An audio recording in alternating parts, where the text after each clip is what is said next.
Welcome back to Trojan Sports Now. The Trojan football team is gearing up for its toughest match this season.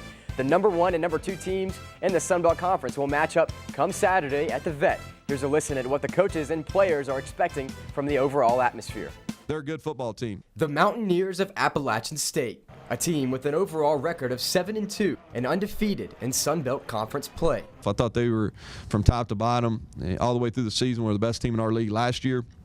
They followed that up. This year, I think they've continued to get better as the season's progressed. And on Saturday, the Mountaineers will arrive in Trojan territory to face off against a one-loss Trojan team in search of its 8th win of the season. I think Saturday's a great opportunity for our community. It's a great opportunity for our campus. It's a great opportunity for our football program to be showcased. And as they prepare to tackle a Saturday of opportunity, the Trojans say they're ready to take the field for what they believe is the biggest game of the season.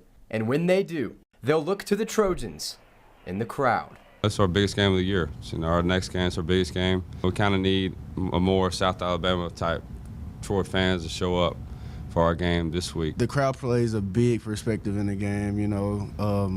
If the crowd's in it, then that'll make us, play with the crowd.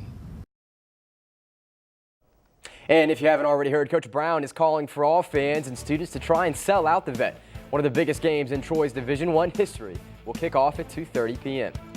Let's talk hoops. Swish, buckets. The women's basketball team tips their regular season off Friday on the Plains against Auburn. And what's that old basketball adage about trees? Oh yeah, you never pass over them. And Auburn has that type of length that can definitely give Coach Rigby's team some problems. Auburn's a great SEC team. The coach there has built a great program over the last 4 years.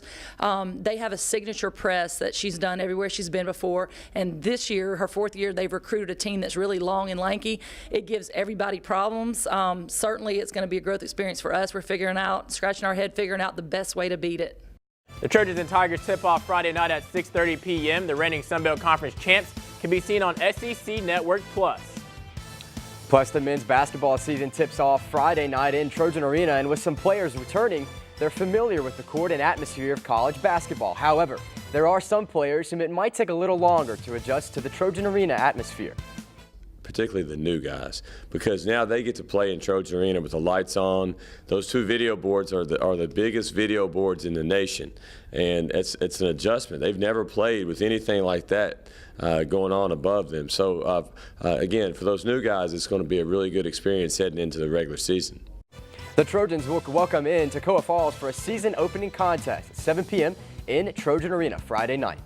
And the Troy volleyball team is wrapping up its regular season on the road this weekend. Last week, the Trojans traveled to Louisiana, and this week, the Trojans will be in the Carolinas, something that can knock a team out of sync if they're playing pretty good ball. Anytime you have road trips to begin with, it's different because you're out of your normal routine. But to have 2 pretty long road trips is a little bit different. But, we're treating it like any other week. The Trojans will first take on Coastal Carolina Friday night at 5 p.m. And then on Sunday, the Trojans wrap up their regular season against Appalachian State at noon. Friday, Elliott Blount and the men's cross-country team will travel down to Tallahassee, Florida to compete in the NCAA Men's South Regionals. The men previously finished 8th in the Sun Belt Conference Championships, race down in Dothan. The men's tennis team will round out their fall season on Friday as they split up and head to different events. One group will head to Winston-Salem, North Carolina to compete in the Wake Forest Invite, while another group will compete in the INT Future Niceville Tournament down in Niceville, Florida. The women rounded out their fall season last week. And that's all the time we have for Trojan Sports Now. Check us out online at youtube.com/Troy Trojan Vision to catch anything you missed. For Jahmal Kennedy, I'm Ryan Renfrow. Thanks for watching, and as always, go Trojans.